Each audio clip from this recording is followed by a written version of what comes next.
দাম্পত্য জীবন আল্লাহ তাআলার পক্ষ থেকে একটি নিয়ামত। আমরা একে অপরের হক যেগুলো আছে সেটা আমাদেরকে বুঝতে হবে। আল্লাহ তাআলা বলেছেন ওয়াশিরুহুন্না বিল মারুফ, স্বামীর একটা হক আছে, স্ত্রীর হক আদায় করবে। স্ত্রীর হক আছে সেটা স্বামী আদায় করবে, স্ত্রী স্বামীর হক আদায় করবে। আল্লাহ তাআলা স্বামীদেরকে বলেছেন যে তোমরা তোমাদের স্ত্রীদের সাথে উত্তম ব্যবহার করো। আল্লাহ তাআলা স্বামীদেরকে বলেছেন স্ত্রীদের যা কিছু পাওনা আছে তা উত্তম আচরণের মাধ্যমে পৌঁছে দাও। ওয়ালাহুন্না মিসলুল্লাযী আলাইহিন্না বিল মারুফ। এরপর আল্লাহ তাআলা বলেছেন ওয়ালির রিজালি আলাইহিন্না দারাজা, আর তাদের উপর পুরুষদের উচ্চ মর্যাদা আছে। এটা বুঝতে হবে। এখানে সমানাধিকারের পশ্চিমা কালচার, পশ্চিমা যে প্রোপাগান্ডায় পরে আমরা যেন সমানাধিকারের স্লোগান না তুলি। স্বামীরা কর্তৃত্বশীল, স্ত্রীরা হবে স্বামীদের অধীনস্থ, এই জিনিসটা মেনে নিতে হবে এবং স্বামীর আনুগত্য মেনে চলতে হবে। তবে অবশ্যই স্বামী তার স্ত্রীর হক কী করতে হবে? আদায় করতে হবে, মাহার পরিশোধ করতে হবে। এই জিনিসগুলো মাহার পরিশোধ করা স্বামীর উপর এটা ওয়াজিব। স্বামী তার স্ত্রীকে ভরণ পোষণ দিতে হবে, পোশাক দিতে হবে, থাকার ব্যবস্থা দিতে হবে, একটি নিরাপদ ব্যবস্থাপনায়, নিরাপদ পরিবেশে থাকার ব্যবস্থা, এটা আল্লাহ তাআলা বলেছেন। এরপরে আল্লাহ সুবহানাহু ওয়া তাআলা স্বামীদেরকে বলেছেন, একটা মাপকাঠি দিয়েছেন, তোমরা যদি তোমাদের পরিবারের কাছে ভালো হও, খাইরুকুম লিনিসাইহি বা খাইরুকুম লিআহলিহি ওয়া আনা খাইরুকুম লিআহলি। আল্লাহ রাসূল বলেন তোমাদের ভিতরে ওই ব্যক্তি উত্তম যে তার পরিবারের কাছে, তার স্ত্রীর কাছে সে ভালো, আমি আমার পরিবারের কাছে ভালো, আল্লাহ রাসূল বলেছেন।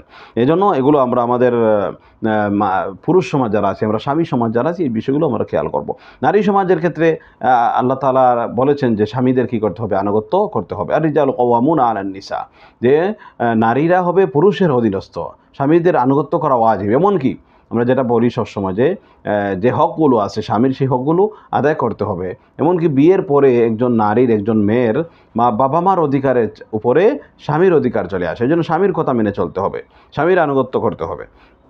এই জন্য আমরা কী করব? আমাদের দাম্পত্য জীবন সুখী হবে যদি আমরা একজন আরেকজনের, স্বামী এবং স্ত্রী তার স্বামীর, যদি আমরা হক আমরা বুঝে চলতে পারি, একে অপরের অধিকার যদি আমরা বুঝে চলতে পারি, অনধিকার চর্চা না করি, যার যতটুকু হক আছে আমরা সেগুলো আদায় করব। স্বামীর হক স্ত্রীরা আদায় করবে, স্ত্রীর হক স্বামীরা আদায় করবে, তখন কিন্তু আর কি হয় না, আমাদের মধ্যে কোনো ঝামেলা, দাম্পত্য জীবনে কোনো কি হয় না, আসে না, কোনো সমস্যা আসে না।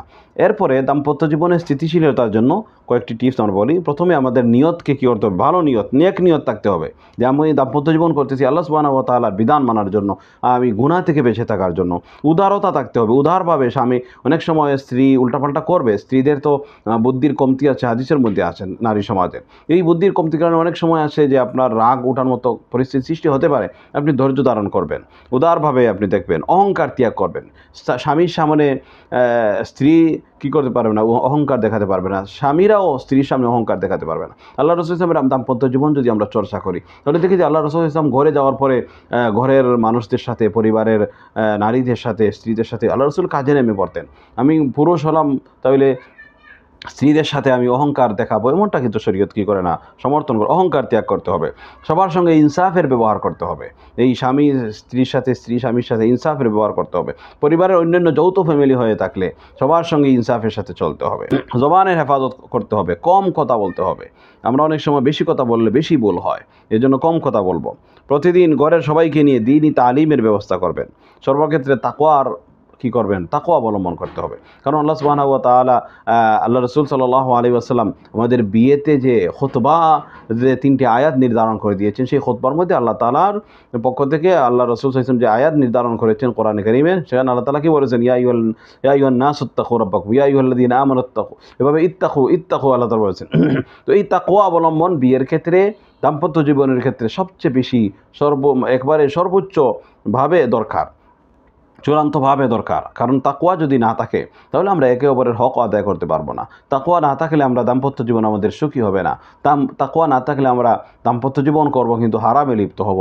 এজন্য দাম্পত্য জীবনের বিষয়গুলো আমাদের খুব ভালো করে জানা দরকার। তালাকের মাসআলা মাসাইল সেগুলো জানা দরকার। কোন কথা বললে তালাক হয়ে যায়, কোন কথা বললে তালাক হয় না, কিংবা এই কেনায়া তালাক, এইগুলো আমাদেরকে জানতে হবে। যে অনেক সময় আছে এমন কিছু কথা আমি স্ত্রীর সাথে বললাম যেটা যদি তালাকে নিয়েতে বলি তাহলে তালাক হয়ে যায়। হয়তো তালাক শব্দ না, কিন্তু কি তালাকের তালাকের নিয়তে বললে তালাক হয়ে যাবে। এই জন্য তালাকের মাসালা খুবই ঝুঁকিপূর্ণ, এই জন্য সেন্সিটিভ একটা বিষয়। এই জন্য আমাদেরকে কী করতে হবে, তালাকের প্রত্যেক স্বামী স্ত্রীর জন্য তালাকের মাসালা জানা এটা ওয়াজিব। কারণ কি অনেক সময় না জানার কারণে, অজ্ঞতার কারণে স্বামী স্ত্রীকে তালাক দিয়ে দেয়, পরে আফসোস করে, পরে আফসোস করলে তো কোনো কাজে লাগে না। এই জন্য এই বিষয়গুলো আমাদের কী করতে হবে, বিয়ের পূর্ববর্তী হিসেবে এগুলো আমাদেরকে শিখতে হবে, জানতে হবে। সবাইকে আল্লাহ সুবহানাহু ওয়া তাআলা উত্তম দাম্পত্য জীবন নসিব করুন এবং দিন মেনে তাকওয়ার ভিত্তিতে জীবন পরিচালনা করার তৌফিক দান করুন। আমিন। আসসালামু আলাইকুম ওয়া রাহমাতুল্লাহি ওয়া বারাকাতুহু।